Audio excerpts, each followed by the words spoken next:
व्यंग्य रचना का शीर्षक है दो देवता संकट में। मीडिया खबरों के अनुसार घटना मध्य प्रदेश की है। घटना क्या दुर्घटना कहिए।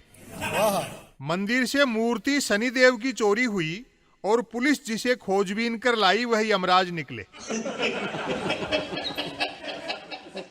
यह घोर कलयुग नहीं तो क्या है कि ऐसे ऐसे लोग भी सरकारी नौकरी पाने लगे हैं जिन्हें शनि और यमराज का ही अंतर नहीं मालूम। पूरा दुर्घटना क्रम यूं बताया गया है कि मंदिर से शनिदेव की मूर्ति कोई चोर ले गया।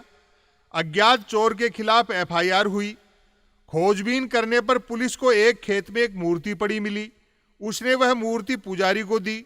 पुजारी ने उसे यह कहकर लेने से मना कर दिया कि यह शनि की नहीं यमराज की मूर्ति है। पुलिस ने यमराज की उस मूर्ति को थाने के माल गोदाम में जमा करा दिया।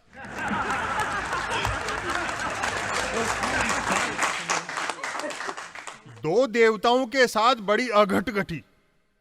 शनिदेव मिले नहीं और यमराज पुलिस थाना के माल गोदाम में बंद हैं। तो क्या यमराज को भी कोई चोर ही चुराकर खेत में पटक गया होगा?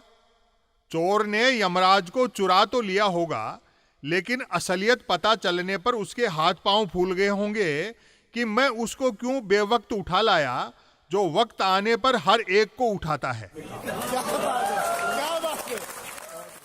यह भी हो सकता है यमराज के साथ चोर ने नहीं उसके वाहन ने चोट की हो।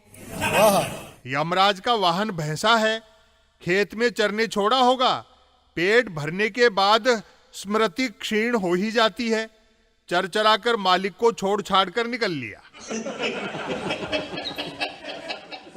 शनिदेव वाले चोर को पुलिस ने यह सोचकर ढूंढने की कोशिश नहीं की होगी कि जो शनि से नहीं डरा उसका पुलिस भी क्या बिगाड़ लेगी।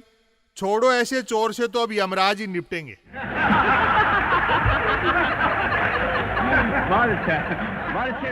शनि और यमराज दोनों सूर्य पुत्र हैं।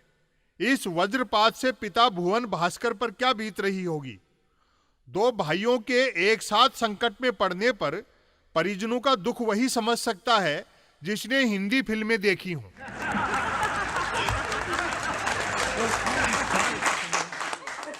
गनीमत समझो कि पुलिस के माल गोदामों में सूरज की किरणें नहीं झांकती, वरना पुलिस की लापरवाही का दंड अब तक दुनिया भुगत चुकी होती।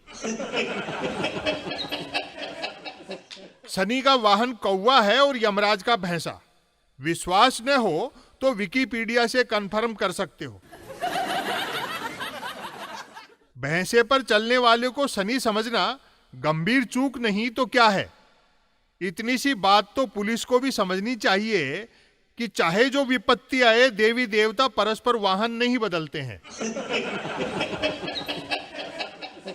पुलिस थाना के माल गोदाम में लूट चोरी की बरामद चीजों से घिरे धरे यमराज सोच रहे होंगे कि यहां से तो खेत में ही ठीक था।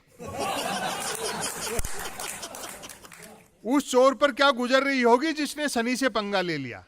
वैसे तो शनि नेट 7.5 साल की कड़ी सजा देते हैं, लेकिन पूजा पाठ करने पर भी 2.5 साल से कम में पीछा नहीं छोड़ते।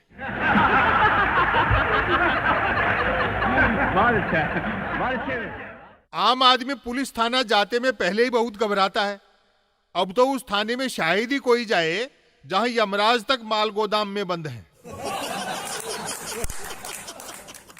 सवाल यह उठता है कि आखिर पुलिस ने यमराज को शनि कैसे समझ लिया। पहचान का संकट क्यों आया। माफियाओं का पीछा करते हुए पुलिस वालों का यमराज से भी कभी न कभी तो पाला पड़ा होगा। संभव है पुलिस के हत्थे चढ़ने पर खुद यमराज ने ही स्वीकार कर लिया हो कि मैं ही शनि हूं।